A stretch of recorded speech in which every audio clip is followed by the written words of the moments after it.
하이델베르크 요리문답 29번째 주일 78문답에서 79문답까지를 살펴보겠습니다. 먼저 78문에서 물어보기를 떡과 포도주가 그리스도의 실제 몸과 피로 변합니까? 이게 화채설에 대해서 물어본 겁니다. 그 대답으로는 아닙니다. 세례의 물이 그리스도의 피로 변하는 것이 아니고 죄를 씻는 것도 아니며 단지 하나님의 표징, 사인과 확증인 것처럼 비록 성례의 용어와 본질과 맞게 그리스도의 몸으로 불리움에도 불구하고 주의 만찬에서 떡도 그리스도의 실제 몸으로 바뀌는 것이 아닙니다라고 분명히 대답하고 있습니다. 성경에서 말하는 것은 떡과 포도주가 실제로 예수님의 그리스도의 몸과 피로 바뀌는 그 화처설이 맞지 않다는 것을 또 성경은 말하고 있다고 하이드베르크 요리문답을 설명하고 있습니다. 말씀을 통해서 확인해 보면요. 에베소서 5장 26절에 이는 곧 물로 씻어 말씀으로 깨끗하게 하사 거룩하게 하시고라고 말씀하고 있습니다. 우리가 사실은 깨끗하게 되는 것, 거룩하게 된다는 것은 하나님의 말씀과 성령의 역사를 통하여서 되어지는 것을 말씀하고 있습니다.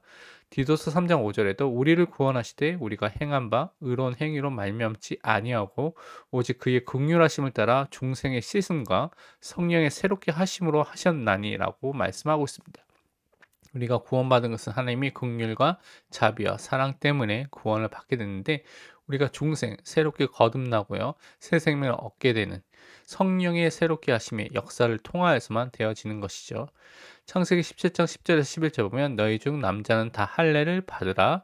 이것은 나와 너희와 너희 후손 사이에 지킬 내 언약이니라. 너희는 포피를 베어라. 이것이 나와 너희 사이의 언약의 표징이니라. 하나님께서 우리에게 주신 그 언약의 표징으로 할례와 세례, 또 주의 만찬을 우리에게 주신 것이죠. 그래서 그 속에 있는 언약을 기억하도록 하신 것입니다. 출애굽기 12장 11절 13절을 보면 너희는 그것을 이렇게 먹을지니 허리에 띠를 띠고 발에 신을 신고 손에 지팡이를 잡고 급히 먹으라. 이것이 여호와의 유월절이니라.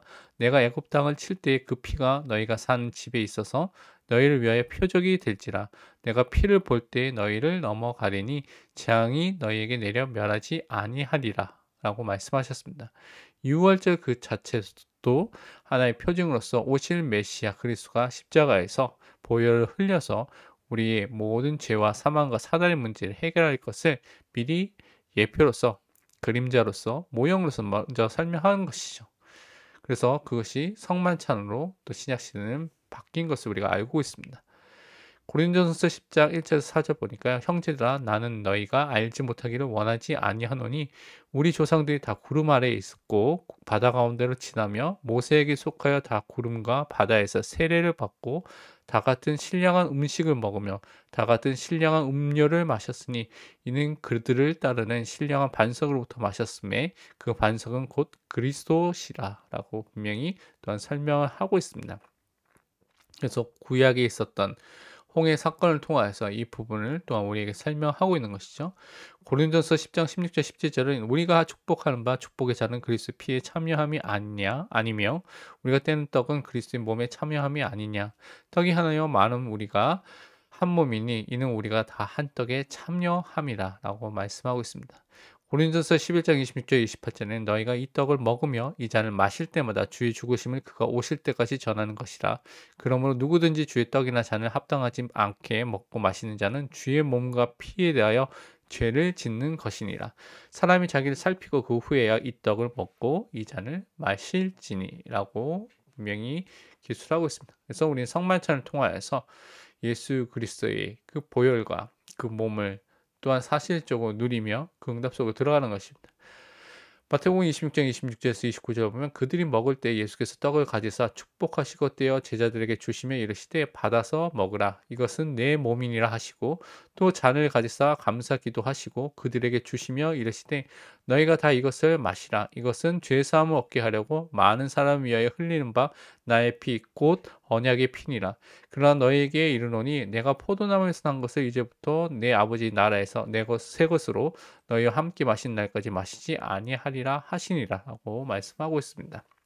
그렇다면 하이델베르크 요리문답 79문답에서 물어보기를 그렇다면 왜 그리스도는 떡을 그의 몸이라 하셨고 잔을 그의 피 또는 그의 피로 세우는 새 언약이라고 말씀하셨습니까? 바울은 그리스도의 몸과 피에 참여한다는 말을 사용했는데 왜 사용했는지에 대해서 물어봤습니다.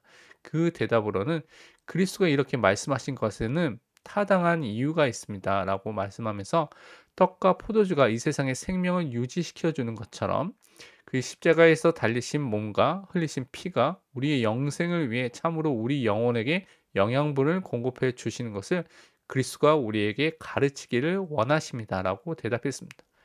또한 더 중요한 것은 그리스도는 눈으로 볼 수 있는 표징과 보증으로서 우리에게 다음의 내용을 확신시키기를 원하십니다. 먼저 우리가 그리스도를 기념하여 이러한 거룩한 표징들을 우리의 입이 받아 먹는 것과 같이 확실하게 성령의 역사를 통하여서 우리는 그의 몸과 피에 참여합니다. 마치 우리 자신이 직접적으로 고난을 받고 우리의 죄의 값을 치르는 것처럼 그리스도의 고난과 순종이 확실하게 우리의 것이 됩니다라고 설명하고 있습니다.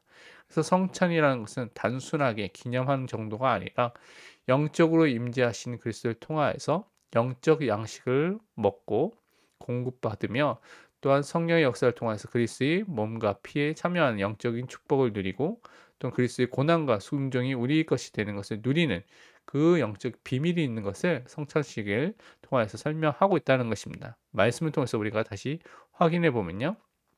요한복음 6장 51절 55절에 나는 하늘에서 내려온 살아있는 떡이니 사람이 이 떡을 먹으면 영생하리라.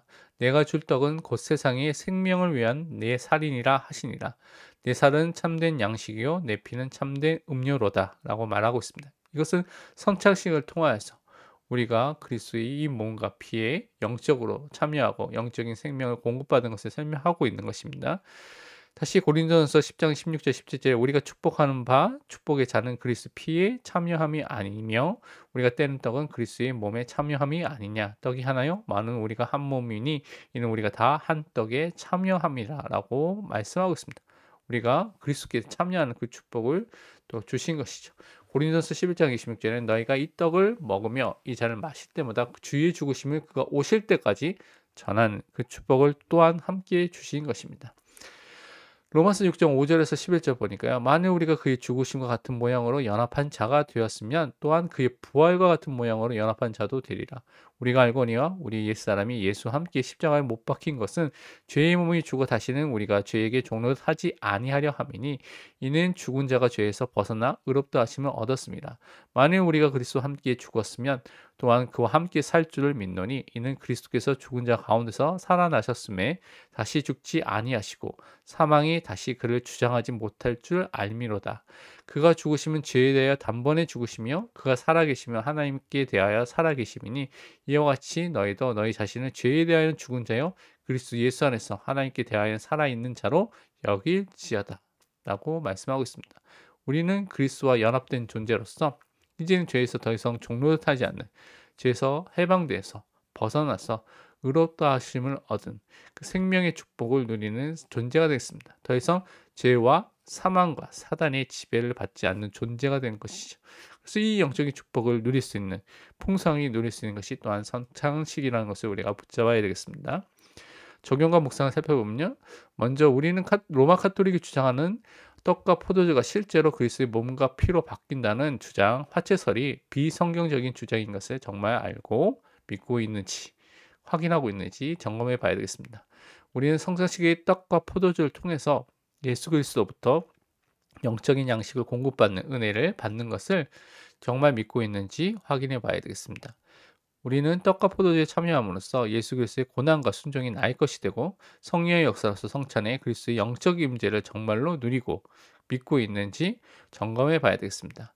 이번 한 주 동안 말씀을 통하여서 우리를 위해서 보혈을 흘려주시고 몸을 찢으신 그리스도의 십자가 그 사랑을 묵상하며 감사하는 기도의 시간을 가지시길 바랍니다.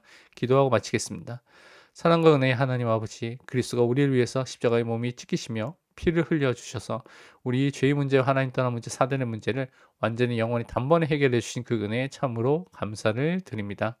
선착식에서 영적 임재하셔서 우리에게 영적인 양식을 공급하여 주시며 믿음을 강하게 하신 예수 그리스도를 사시적으로 누리며 붙잡게 하여 주옵소서.